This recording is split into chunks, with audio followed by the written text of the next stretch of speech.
On today's video, March developer feedback is here. There are a lot of cool things, a lot of negative things, and everything along the way. In this video, we're just going to go over this mail right here with all the questions, all the answers, some of my unfiltered opinions, as well as it seems like I hit the nail on the head with my understanding of what Lilith are doing in the future of Rise of Kingdoms. And so there is a lot of more insight in this video about that from this.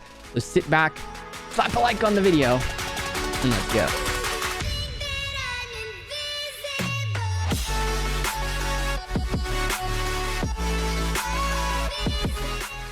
Hey there, YouTube. Welcome back to Gekko Gaming.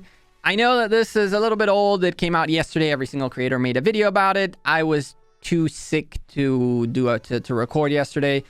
I've had my ups and downs lately, unfortunately. And yeah, I've been dealing with a little bit of health issues. We'll be all right, though. Before we start, don't forget to drop a like and subscribe down below. And let's get started. So the developers' feedback. Let's read through it. There's a lot to talk about. There are positives and negatives, and there are things that I think Lilith are doing great, and there are also things that they're doing terribly bad, as well as a little bit of laziness in this video. Not by them, by us. So, Rise of Kingdoms team has always been committed to hearing valuable suggestions from governors all over the world and to provide the best gaming experience possible. Okay. In this face-to-face with developers, we wish to discuss some issues that have been hot topics in the community recently and have been planned to do about them, yada, yada, yada, and a few future adjustments. Let's start with the first question. What exactly is this design for commander selection in the Mightiest Governor and Wheel of Fortune?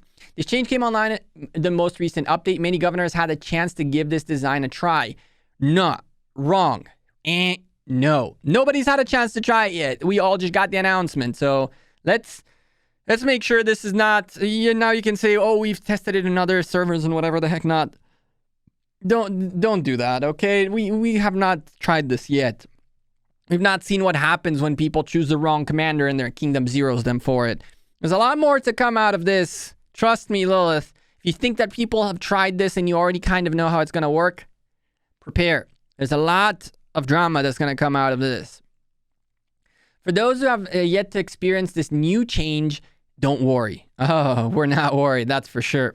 Kingdoms must finish Lost Kingdom Light versus Darkness in season to order to unlock commander choice for the Wheel of Fortune and Mightiest Governor, which is exactly what I told you guys. We got to be in Season of Conquest to get this unlocked. For kingdoms that unlocked commander of choice, each cycle of Mightiest Governor Wheel of Fortune will provide a set of commanders respectively. We think that this will help alleviate the current commander discrepancy issues present in the Season of Conquest. Going forward, we will continue to watch the impact of this change closely. First and foremost, y'all can't say I didn't tell you. In my video regarding why this happened, I told you that what they're trying to do is they're trying to close down the gaps that exist within new kingdoms coming into the Season of Conquest. And this can prove, I hope proves to you guys that I know what I'm talking about, that this is not just me making stuff up. It's a very clear path that Lilith are walking, and I can tell you this. First and foremost, regarding this feature, I got 4 different answers from 4 different support, okay? First one, there's going to be cavalry, infantry, archers, leadership cycles, every time a different commander, a different type. The other one was 4 cavalry, 4 infantry, 4 archers, 4 leaderships, which was the previous one. Okay. From there, we had also each time there's going to be a completely different set of commanders. It just randomly happened to be cavalry this time. Okay. And the last one was like that apparently there's going to be 4 or even 5 commanders you can pick off in the future. So, no, the one thing that really bugs me, Lilith, is that you just don't tell us the mechanic. Like, tell me what the cycle is. What is this set of... will provide a set of commanders respectively. What is a cycle? Are you maintaining the old cycles? Just tell us. That's all we want to know. If that's all I need to hear. What are the cycles, and what is this how it's going to look? Are we going to get more commanders, less commanders? Is it going to increase as there are more whatchamacallit, generations of commanders? Right now, we only have 3 cavalries, right? But when the 4th one comes out, will allow us to choose from all 4. These are basic questions that, Lilith, you should have answered, right? And it's kind of complicated and hard and very frustrating when you reach out to support and you get 4 different answers. And so I would appreciate, Lilith, I know that back in the day, you guys used to watch my videos. I hope you still do. I would appreciate if you just clarify this for us, just so we can know what to expect. We don't need to know which commanders, just what is a cycle. But let's continue, because this is one of few subjects, and quite frankly, I can see the goods and the bads that come out of this thing, and we're going to talk about this mechanic more in the future. That is for sure. I've no doubt in my mind this is not the last time we talk about it. But let's move on. Healing tier 5 units is so expensive. I run out of resources after a few battles. That's the question. No question there, but it's a statement, but whatever. We are very cautious about changes to the game mechanics, such as resource costs. At the same time, in the new version of Season of Conquest, we have added some crystal technologies which will reduce the cost of healing tier 5 units to help alleviate this problem. Now, in this specific scenario, I'm inclined to be on Lilith's side than on the community side, and let me tell you why. Before you guys all are going now, like super mad, disliking the videos, he's a Lilith puppet, like a lot of people like to do. Let me explain to you why actually Lilith are in the right here. Like it or not, tier 5s are the gold standard. Tier 5s are the top tier. Tier 5s are the ultimate, what you aim for, the end game. But you cannot ask for the gold standard to cost like copper. It makes no sense. The problem in Rise of Kingdoms is that, in my opinion, there's a little bit of entitlement of people who have T5s. They want to just keep playing with the best and best without having to gather as much, without having to work as much to maintain their gold standard. Guys, open field with tier 4s is completely doable. I got 30 million plus kills in KVK with T4 open field fights. It's nicer and quicker and much more stronger, I guess, or whatever you want to call it, to use tier 5s. It is, but it must cost more. You cannot expect a Ferrari to cost the same as a Toyota. You cannot expect a gold chain to cost the same as a silver chain. You cannot expect out of the T5s to be cheaper. There already were, for the record, researches that lowered down the cost of tier 5s, but they weren't that amazing. I hope they didn't increase that. I really think that people should start using tier 4s a little bit more. And yeah, if you're someone who can afford tier 5s, then you should have an advantage on others. That's how this game should work. If everybody is equal, then why are we gathering? Then why are we training? Then why just like send everything the same way, and that's it. That's the whole fun of the game, the challenge, the difference, the discrepancy of cost. And yes, you can say it's too expensive. Sure, there are other games much more expensive. Balances are much more different, and the balancing in here, in my opinion, is not that terrible. So in this specific situation, I need to side with Lilith. I play with all special effects turned off, or the game will be... I have to play all the special effects turned off, or the game will be way too laggy. And Lilith replied, we have been working on a better simplified graphics mode for a while, but have encountered many difficulties along the way. It is difficult, for example, to convey all the information required to ensure an identical game experience through the greatly simplified graphics. We're continuing to work on this to the best of our ability. At the same time, there are many other things like device memory, network stability, which could cause lag issues. We will always continue to optimize on all fronts. Unfortunately for you guys, yet again, I need to side with Lilith on this one. The gaming experience they have provided is one that requires a high-end device. You don't want to play Rise of Kingdoms without seeing what skills are being procced, without seeing how many damage you're doing and how much damage you're taking. These are things that make the game insanely laggy when multiple instances happen at the same time. You want to know when there's a YSG on the open field. You want to know when there's a Mulan hiding behind a Constantine. You want to make sure that you visually see these things, because the experience in Rise of Kingdoms and what makes this game so great is exactly that.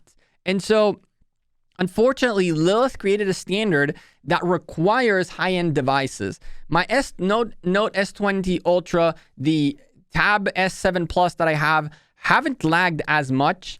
They don't lag almost at all. I streamed our KVK and you guys saw with full graphics, unsimplified graphics, how well it ran. I very rarely lagged. And so, unfortunately, there's nothing Lilith can do about this. There really, really isn't. The only thing that can be done is to just get a better device. It's their fault for creating this kind of a game environment, this kind of, as they mentioned, this kind of experience without taking in account that this experience will be detrimental to low-end or to even mid-end devices. But now that we love this game for that experience, there is nothing they can do about it.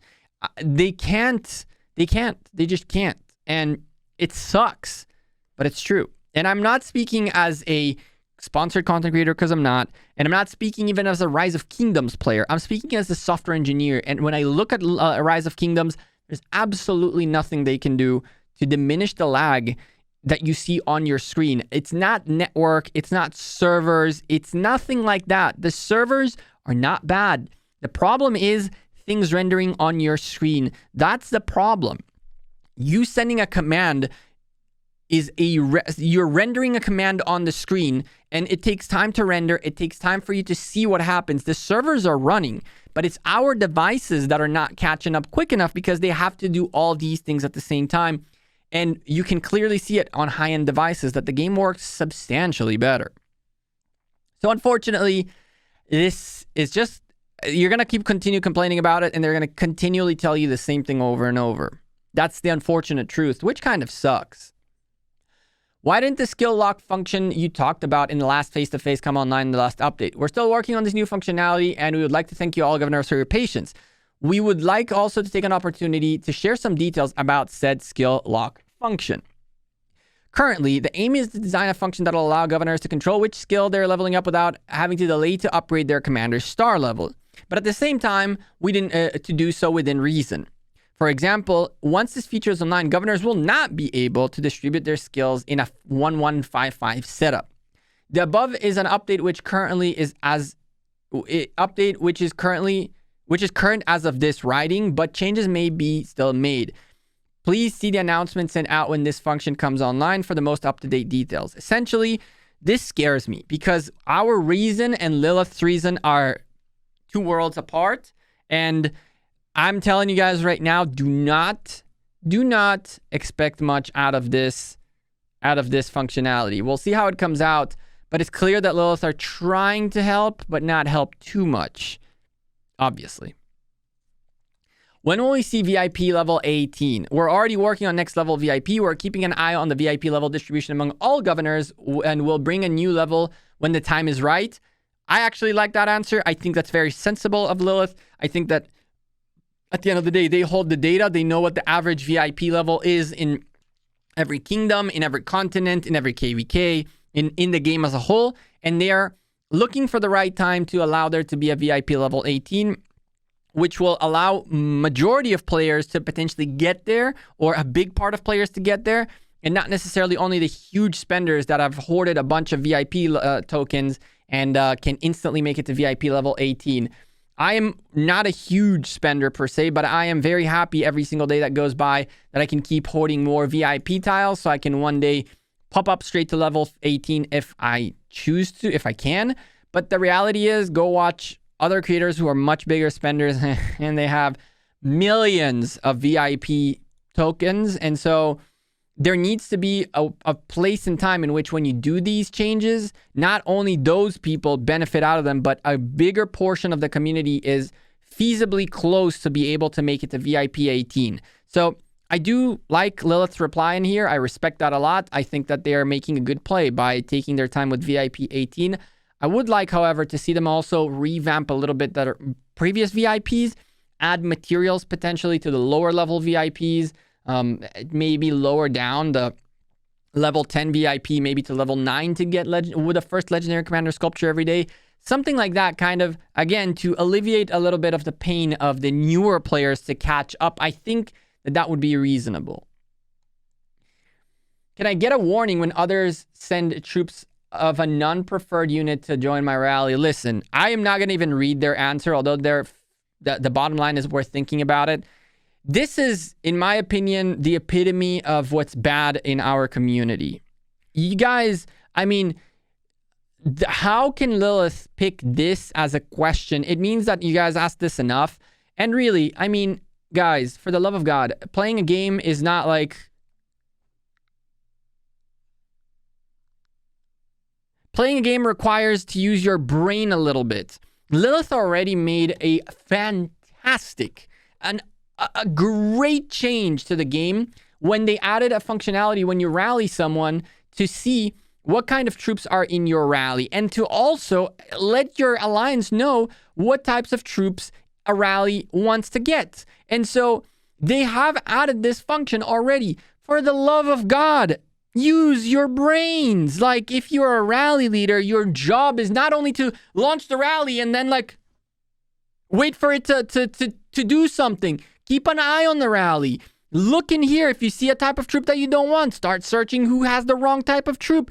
It's not that hard. It is pure laziness, and it's not. It shouldn't be. That shouldn't even be something that's in this that we should have been asking, guys. A little bit of playing the game, right? I would have preferred Lilith to have a question here. When will you add an option to kick someone out of an active rally, not out of a building rally? And that should have been a question. One of the worst things that happen in this game is when there's an active rally happening and someone sends the wrong troops, because then you can't kick them unless they leave on their own. Instead of this, I would have loved to see Lilith answer the question, can you add the ability to kick people out of an active rally? The rally leader should be able to kick people out of an active rally, just like when the rally is being prepared. For the love of God, guys, can we not ask these kinds of questions? I mean, a little bit, we need to have a little bit of personal responsibility to how we play, right? We don't need them to babysit us. For the love of God. Equipment with special talents is really hard to get from forging. Could the chances be too low? We're currently working on a display that will show the probability of equipment forged to be one of the special talents, so that governors can choose how to allocate their materials accordingly. Here, Lilith, you guys are very much in the wrong. Very, very much in the wrong. For two main reasons. Number one, it's ridiculous that there's people out there like Chisco who had 13 legendary equipment not proc once. I have someone in squad with over 18 with not a single proc. 18 legendary equipment. 18 legendary equipment. Lilith. With no proc. It's unfathomable how you guys got to this point. Now, I'm not saying out of 18 there should have been 9. But there should have been 3. There should have been 4. You should have like a 2% chance. Something. It is so low that it's just ridiculous. And now, here's the thing. There's 2 ways for you to solve this issue. Realistic way in which you don't destroy the balance of the game and you make it a little bit more fair. Number 1 is when you dismantle a legendary equipment, it doesn't give you 50% of materials back. It has an opportunity to give you between 50% of the materials back all the way to 100 based on probability, right? Just you dismantle and you hope and pray. When it's so hard to get legendary materials as is, that if there's a chance for me to get all my materials back, I might go for it. But at a 50%, dismantling legendary material equipment is just completely unreasonable. You guys need to figure out either how to make dismantling legendary material a little cheap, a little more less costly, or you have to up the legendary equipment crit levels. It's just it's impossible. There is no way someone goes 18 legendary equipments without getting it procced. It makes no sense. It makes no sense. Probabilities are way too low. Again, and the second option is just, make it, well, I said what the second option was, right? Either increase the legendary or legendary crit rates, or change the way you get materials back out of legendaries. a low probability of getting 50%, a medium probability of getting 70, 75%, and a low probability of getting 100%, and you're set. Period. Easy peasy. Like, come on. Final question. Thanks for the 5 legendary commander sculptures in the last update rewards. Can we expect future rewards to be this good? We're currently planning on increasing the certain levels, certain rewards to ensure that governors feel rewarded and excited about updating to the latest version of the game. That said, we will not be giving out legendary commander sculptures every time. I mean, that's fine. I don't think that, like, I personally don't think that because there was an update, you should be getting legendary commander sculptures or stuff like that. I do think that 100 gems per hour of downtime is a little bit disrespectful because you're valuing 1 hour worth of gameplay on your game as 100 gems. I think that that's disrespectful to you by you. But this, I have no comment about this. I couldn't care less, to be quite frank with you. This has been another face-to-face with developers, and you have any suggestions, comments, blah, blah, blah, blah, blah, blah. Once again, everybody, Rise of Kingdoms, if you have any others...